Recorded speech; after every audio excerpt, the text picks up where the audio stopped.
Hello friends, તો ઉનાળો ચાલુ થઈ ગયો છે અને દાડમની સિઝન પણ ચાલુ થઈ ગઈ છે. તો આજે આપણે બનાવવાના છીએ દાડમનું જ્યુસ. એની માટે મેં અહીંયા પહેલાં દાડમના દાણા કાઢીને રાખી દીધા.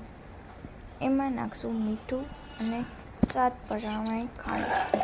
તમારે ખાંડ ઓપ્શનલ છે, તમે જો ગળ્યું પીવા માંગતા હો તો નાખવાની છે, બાકી નથી નાખવાની.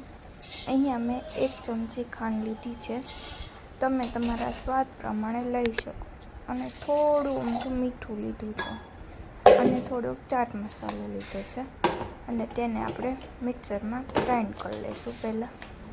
પછી એકવાર ફેરવ્યા પછી આપણે જોવાનું છે કે બરાબર ફરી ગયું.